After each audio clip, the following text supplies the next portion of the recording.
All right, good morning, everyone. My name is Matt Pfeiffer. I'm the host of Conversations on Retail. We are here today with Rajiv Ala. He's the founder and CEO of Analytical Boost, a Bentonville-based software company. We're going to hear a lot more about his business soon. But Raj, how are you this morning? Good, great. Thanks, Matt. Well, I appreciate you making some time to visit with me today. I'm really excited about your business and some of the innovation that you're creating. I'm really anxious to dig into the new app that you released a week ago. But before we jump into that, why don't you tell us a little bit about Analytical Boost? Yeah, Analytical Boost, right? So it's simple. We're actually data people at heart, Matt. We started as a data company, but what we've been growing into is more like a retail tech company, right? So we do everything. Like we have almost like 80 people now in our company right now.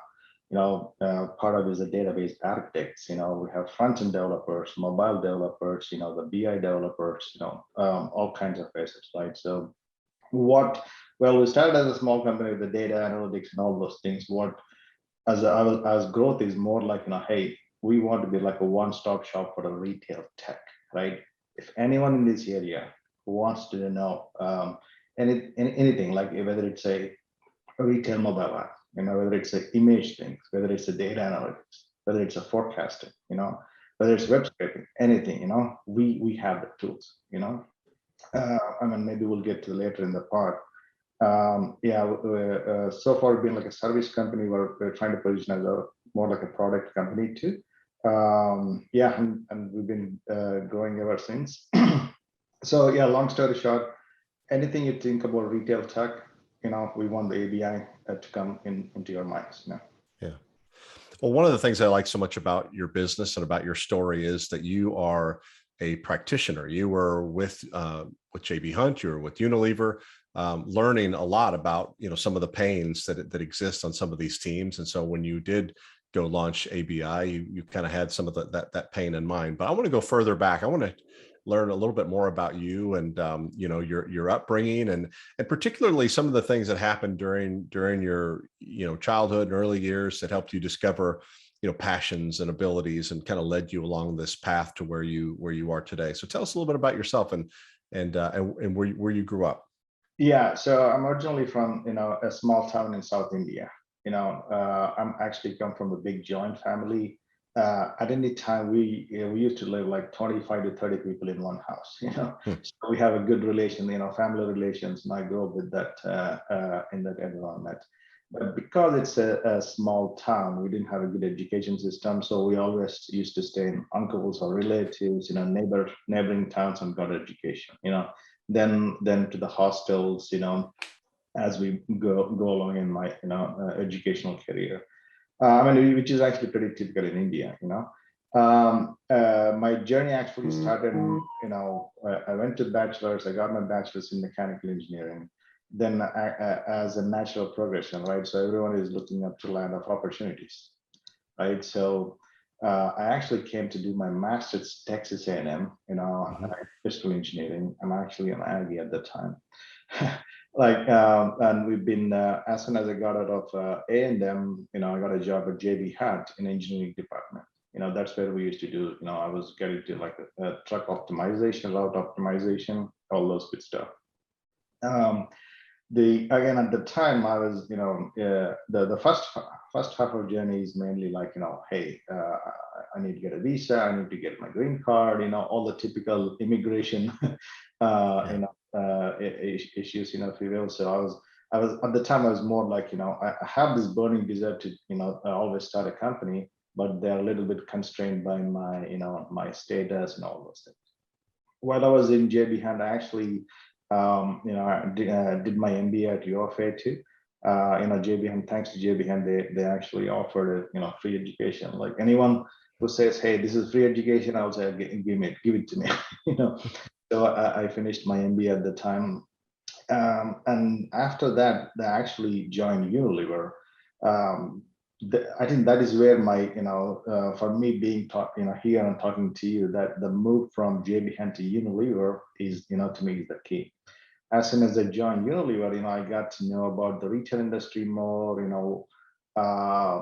and especially with the Unilever, it's a different department, right? I started with the supply chain department, and I was doing some forecasting, then I moved to the sales team. I was doing analytics for the team, right? While I was doing all these things, I was always constantly looking out for opportunities to start a company. Even at JB Hunt, even when I'm studying, I was doing websites, side websites, side hustles, if you will. And I was learning. The mobiles picked up, 10 years ago, right? So I was learning mobile coding. I never got formal training in tech, if you will, but I was self-learner. I want to do it. I want to do it. I want to learn those things. But the Unilever job, the last job at the Unilever, I was as a business systems manager, where I was actually talking to the third party, companies, who are similar to me, talking to vendors. I was on the other side of the desk, right? And talking to those things, looking at the industry, especially the customer service, right? So I was like, okay, I think I found where I can excel. I actually know the business knowledge right now, right? At least the good thing with me, like I don't know, like the one plus with me is I actually see the business task, if you will, and try to come up with a solution. It just naturally comes to me, right? And I saw that, and basically went into Unilever, say, hey, I mean, that was a great company, as you know, right? So it was high paying, good paying job. I was getting good money, but I was, that you were never satisfied as an entrepreneur, as you know. Yeah. And I went to Unilever, hey, I need to get out, I need to start a company. Luckily, they gave me enough work to get out and still do my job. I mean, that was a big decision, match. At the time, my wife was also not working. We have two young kids, well-paying job, then why, right?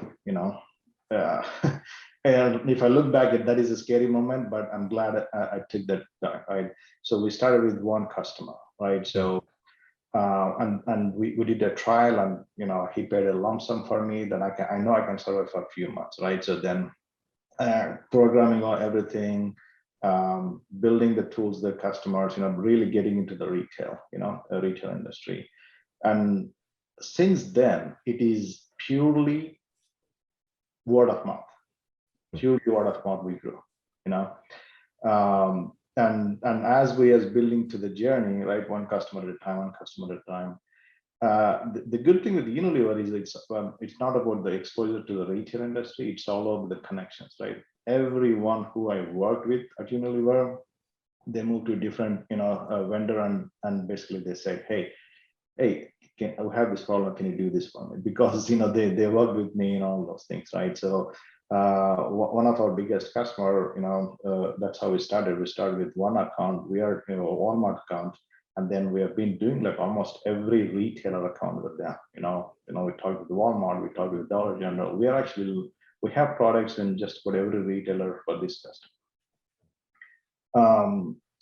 And also coming to the the key to this growth is actually the people, if you will, we hired along the way.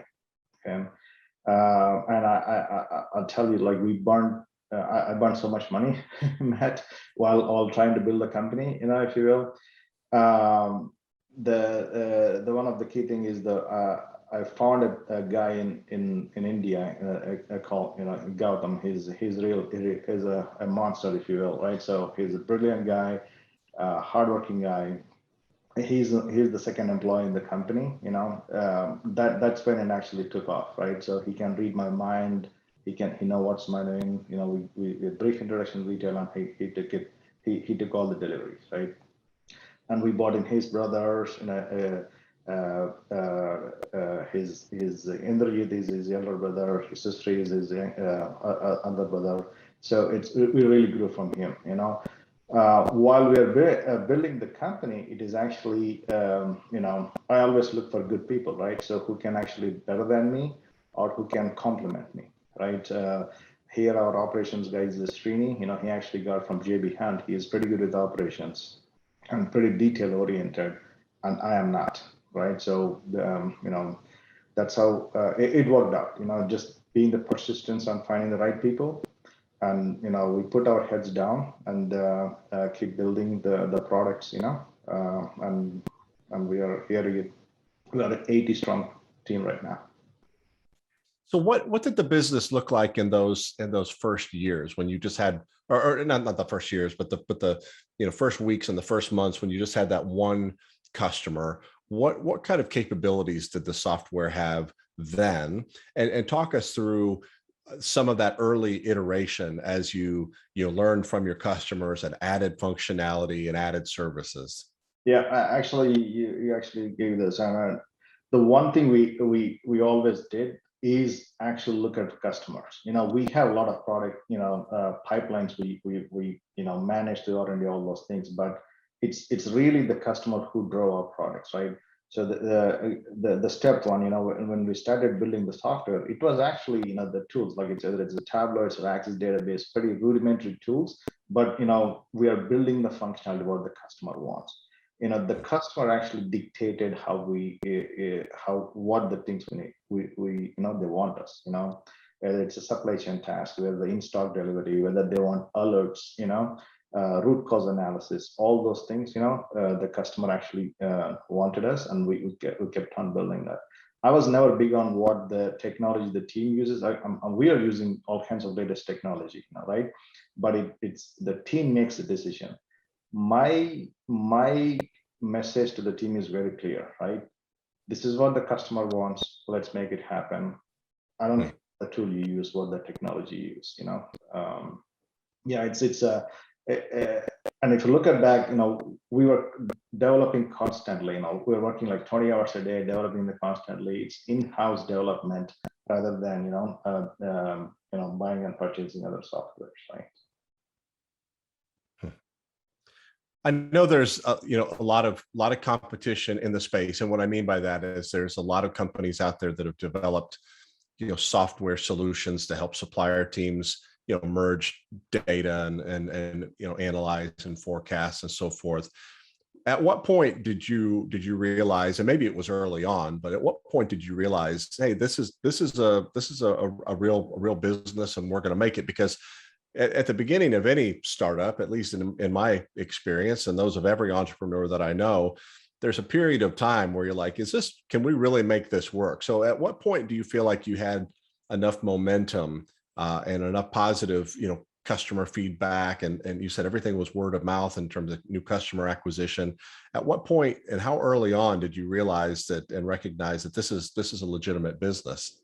Yeah, I mean, it actually happened once we got into one of our customers, right? Mars Petcare is our biggest customer.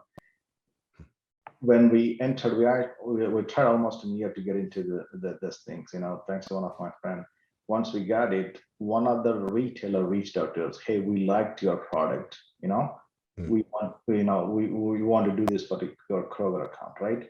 That's when we actually started. Hey, okay, so we invested.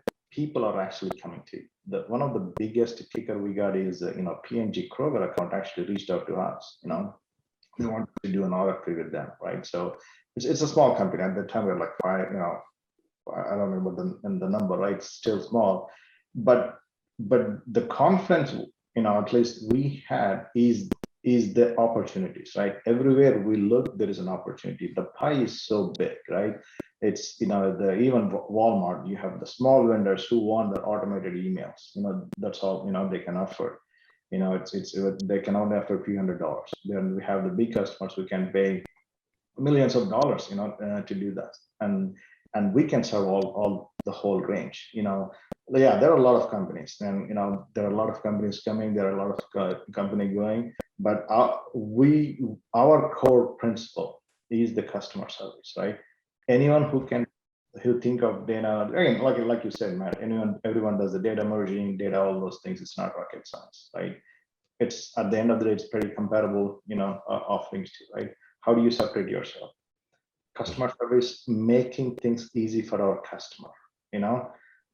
We are like so obsessed. Any customer we get, all we say is, what can we do to him, right? What can we give more of it? And how big of a team do you have today? Talk about some of that early growth as you found some successes and and started to add customers. What did your headcount look like? And are the majority is the majority of your team based in Northwest Arkansas, or are you scattered? Yeah, we are scattered, right? So actually, our majority of team is back in India, headed by Gautam Indra, India. In total, we're actually close to 80 people now. Wow. Portion of that is here, and portion, majority back in India. I'm little conservative side, right? So we only hire people where we have a project, So Mhm. day one, our company is positive.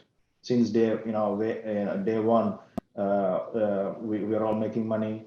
We are definitely growing. But uh, but the growth is in our hiring is in line with our projects. Let me say that. But I'm a little conservative.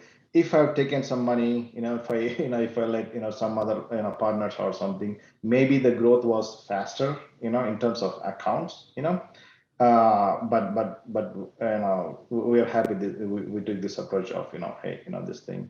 Yeah, so the Gautam is the second one.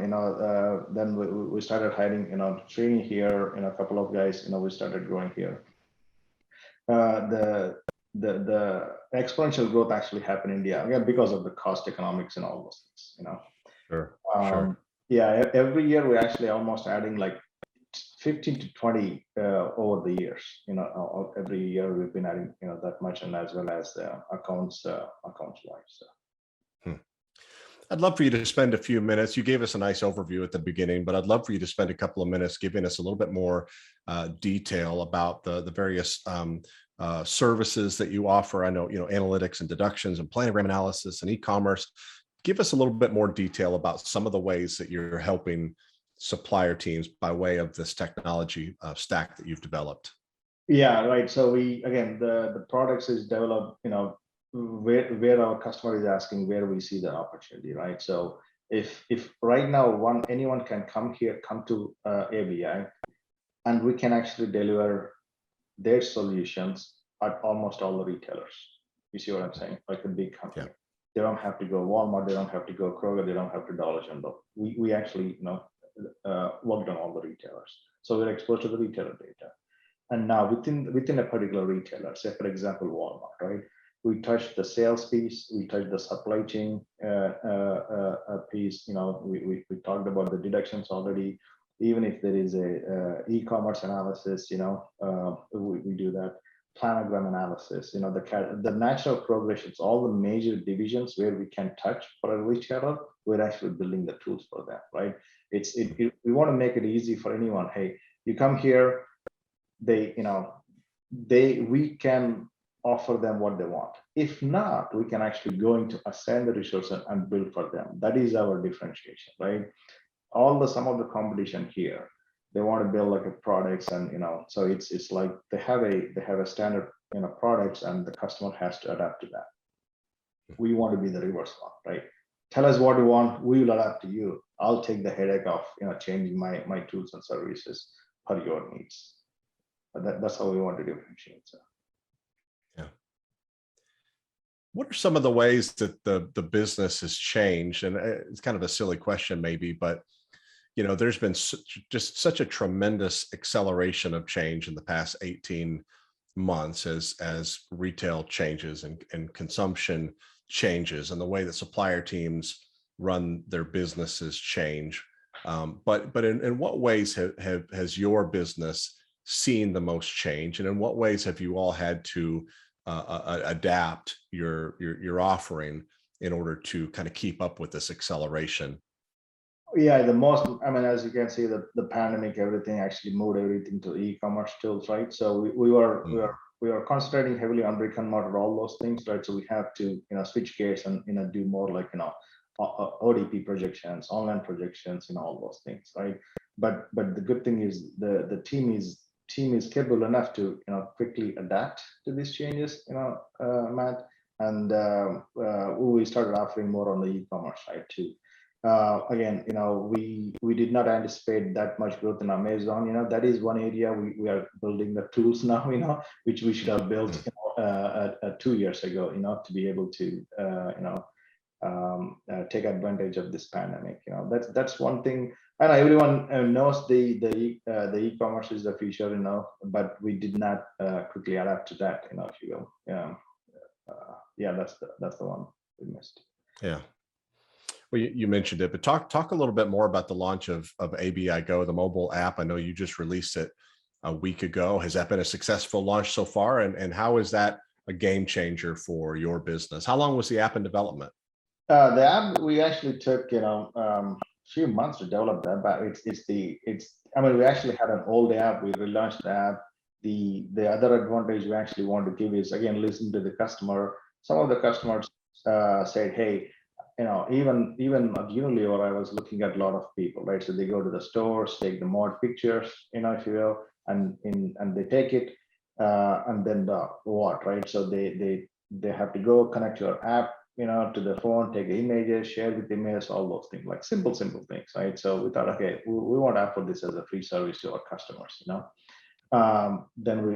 that's how we started adding the image sharing functionality to the team, right? And we are actually trying to separate our analytics to the products. Going forward, we are actually, I mean, you will see more announcements coming too, similar to the ABI Go app. We're trying to create a hub of applications itself, right? So announcement will be coming soon, pretty soon. Yeah, so again, that will have images, that will have anyone who goes to retail store visits. We want to build some application for that thing too, right? Again, we are really excited about this mobile platform, to be honest with you. And again, the opportunities are pretty much, right? To take an image, scan an item, take an image, read the item, read the analysis, integrate that with your databases, right? So again, yeah, that's a lot of opportunities, and you will see more of new app coming on the way. Does your business have a sweet spot in terms of a type of supplier team, size, stage, category? I know you play with a lot of retailers, but is there a kind of a category, if you will, of supplier where you find yourself to be the most effective? Is it dry grocery? Is it seasonal hard lines? Is it apparel? Are there any categories where maybe you're not as effective? I'm just trying to get a sense for your best customer. Kind of looks like this. To be honest with you, it really doesn't matter for us, man. So for us, okay, right, as long as we have the data and a specific problem, we can take care of it. It doesn't matter because we can customize the software in any way you want. The key is, how do we get the data? Is the data, it's a data quality, and what the customer is trying to achieve. As long as you have that for me, we'll go and build it. Yeah. What's been the role of artificial intelligence in the last couple of years, and how do you think it's going to impact your business going forward? Yeah. I mean, so we are a data analytics company. We do a lot of machine learning too, right? But AI is pretty interesting, and everyone says they're doing AI. To be honest with you, I don't think they are doing AI. Okay. It's a fancy word people throw around, right? And that's why I don't even use the AI. I actually didn't. So far, all the customer is asking doesn't need an AI. AI need a good product, good problem statement, if you will. You see what I'm saying? The things we are working right now. I mean, we're thinking some image AI, to be able to recognize images and do some analysis. That one thing that we're concentrating that right now. But we do a lot of machine learning, though. Don't get me wrong, right? So, but AI has a role, definitely. But the data and the problem statement we are looking for, where we want to invest in AI, we don't see it.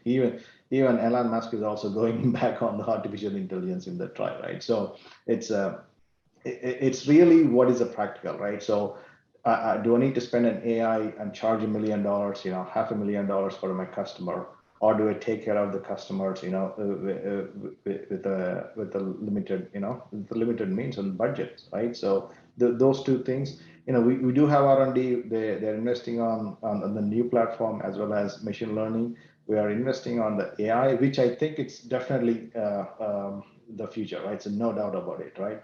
But it is still we're still trying to find a good a problem to address. If you have any Yeah. a problem, man, just let me know, and I'll get it done for you. So. Yeah. What are some of the biggest challenges that you and your customers are anticipating in the months and years ahead that your team is working to get ahead of? Is it a continued acceleration in e-commerce and more optimization within that area? Or are there other, challenges, supply chain, issues? I was in a Walmart supercenter yesterday and was just blown away by how out of stock they were store wide. And I'm just wondering, are we going to continue to see, pressure with supply chain and just keeping stores in stock? So let me ask the question again. What challenges are you and your team and your customers anticipating in the months and years ahead that you're working to get out ahead of? Yeah, I mean, most of the biggest challenge you'll see is the supply chain, as you mentioned, right? The customer is struggling, especially with the pandemic. Everything is out of stock and all those things, right? How do we tell our customers how to improve their supply chain issues, like finding and pinpointing them? This is where we need to do, right? We're actually working with a subsidiary of Mitsubishi on a supply chain project right now. We are actually tracking everything, right from their production to their distribution, like endpoint, sending the customer, right? The way we are designing the system is it actually anticipates where your bottlenecks are going to be and be able to react, right? So that we actually bake that knowledge into the system itself, right? If that product goes live, right? So that will be great experience, for the customer as well as, right? And we want to take it, we have to actually make that different product, right? Be able to anticipate all the supply chain issues and tell the customer. I'm telling you, right? I was actually in supply chain on Unilever. You will never win in supply chain. There is always something breaking, something issues, right? So even if we reduce like 5%, 10% of supply chain problems, the software pays for it, and that's definitely key area, along with the e-commerce. And as a software, as any analytics, our struggle is always getting a good, clean data. You see, wherever there is no good data, there is it's garbage in, garbage outside. And as you know, we are generating like a lot of tons of data which we can consume, right? So how do you can consume this big data and make a quick insight to the customers? That's going to be the challenge, and that will be the challenge going forward. Hopefully the technology will help us get there soon. Yeah. Now, in addition to what you're doing with ABI Studio, which is your retail and e-commerce reporting suite, you're doing a fair amount of custom development. Talk a little bit about your capabilities and the kind of work that you're doing with supplier teams to develop custom solutions that are unique to their teams and to their opportunities. Yeah, that's a good question, right? So that's the one way we actually differentiate ourselves from the mob, right? So we have the product, right? So we actually offer, you have the custom thing, we will assign resources to you. We actually charge per resource to you, cheaper, and we'll build the custom to you, right? The one I was just mentioning, the subsidiary of Mitsubishi Supply Chain, that is total custom product. And even we built another product for one of the vendors. He is a customer of that vendor, and he approached to us. So he liked the product, and he came to, hey, I want to actually build the whole supply chain system, right? So that was a good product. That's the word of mouth, a perfect example. It's a customer telling us, I want this, we go and build it. Another, just last week we got actually a Walmart vendor. He's having they're actually having some they're spending a lot of time in building, breaking the assembly warehouse items into assembly items and sending it to actually creating orders for Walmart by item by store, right? It's a simple optimization problem. they approached us. Again, we don't have that as a product now, but we're going to tell them, hey, we're doing it, and we actually go and build a linear programming model for him, to do the optimization and build the product, right? So the team of 80, right? Some actually takes product, some are actually dedicated for customers, right? If you have a big customer, we actually go by like, okay, these are the 5 resources that are working for you. They will do your analysis. They will build out, they do the weekly and daily updates, whatever it is. Rest of the time, all they're doing is learning, your business and building customer value. We actually act as an extension of their team, as simple as that. If I'm remembering in this area or any other IT, typical IT or in data analytics field, this is a product, just come and learn my product, right? So we don't behave like that, right? Tell us what your problem, we'll fix it. We can actually dedicate resources to you, and custom build the solutions for you. So. Yeah.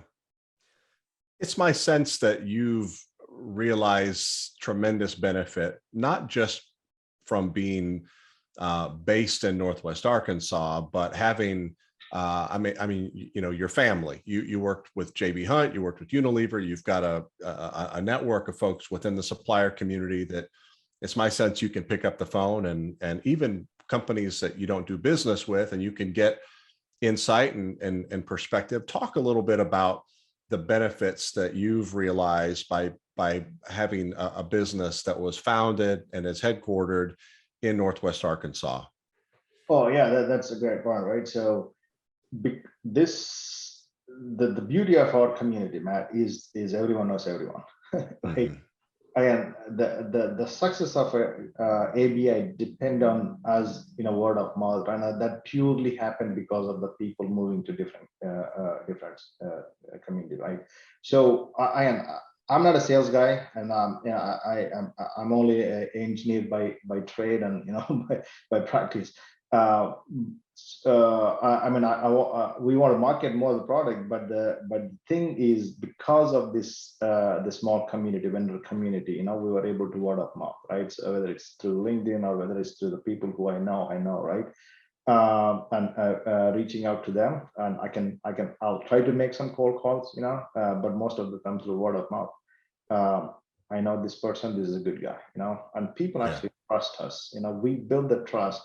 People who work with us know they're confident. These guys have good customer service. We can trust in deliver the product.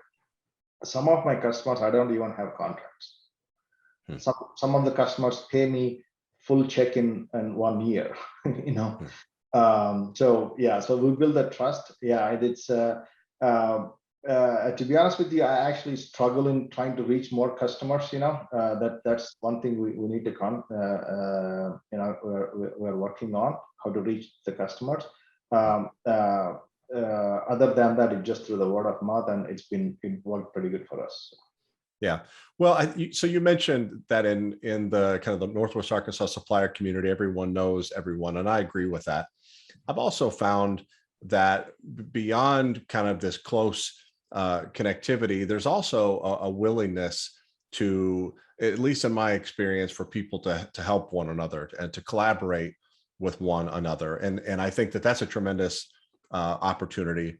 And then the third thing is, you talk about, your business growing primarily word of mouth.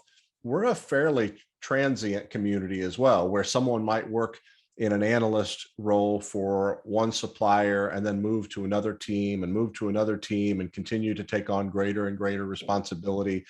And I think that's a great opportunity for your business as well, as some of your customers that have had such a great experience with you move to other teams and can take your solution with them.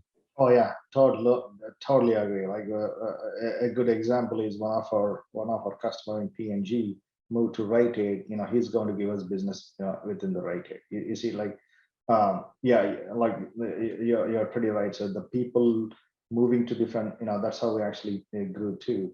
And one point you just mentioned is people taking chance, right? So if my first customer does not take a chance with me when I'm nobody, you see what I'm saying? Sure. it's when I don't have anything, all I have is an Access database, a front-end Tableau, and I am one-man show, right? Yeah. There are a lot of people, I'm very grateful to them, who took the chance when we are like one account, when we have Yeah. two accounts, right? One of our brokerage companies, they stuck with us for like few years, and they stuck, right? So we've got a good partnership with them too, right? So anticipating, it's all about the personality, right? So they form, it's easy to work with us. We do everything to make the customer happy, right? So those initial customers, and I'm greatly indebted to them, Matt. But those are community people who took a chance in a small, enterprise. So Yeah. Just out of curiosity, do you have an advisory board that you've established with customers and non-customers that are working kind of collaboratively with you and your team to help you stay ahead of things? Not right now, but but I actually have a lot of, actually my customers, I talk to them, they actually help me Yeah, out. of course. When That's I how, would, yeah, go ahead. well, no, I'm sorry. When I was at 8th and Walton, and that's been years ago now, but one of the first things that we did was create an advisory board, and we invited people to be a part of that board that we were the most interested in doing business with. And, through the kind of the course of those relationships and getting to know them and they getting to know us, it was a great opportunity for us to begin to penetrate some of those organizations over time. So I don't know, just an idea to consider. That's a pretty good idea, Matt. I definitely need to think. Right now, it's me and my wife, so uh, Yeah. yeah, I mean, I do constantly talk to people, either for inspiration or for, to get their advisory. But I definitely, I like your idea of, actually getting them on board officially. Yeah. I'll Yeah. definitely. Well, Raj, I've said this 100 times during conversations with folks, like you, that are running businesses, especially those in Northwest Arkansas. It is such an exciting time to be in business and to kind of have a front row seat as Walmart and these other retailers continue to innovate at the speed of consumer change and trying to keep up with supply chain issues and e-commerce optimization, assortment problems. It's so fun to be sitting where we're sitting and to be able to watch and to participate in that process. And I think we're all incredibly lucky. Congratulations to you and your team on its success so far. I want to learn more about ABI Go. It's exciting to see the launch. And thank you so much for making time to visit with me today, and just wish you and your team the very best going forward. Hey, thanks a lot, Matt. Thank you. Rajiv Ala, the founder and CEO of Analytical Boost. It's been a pleasure, and I'll talk with you again soon. Have a great day.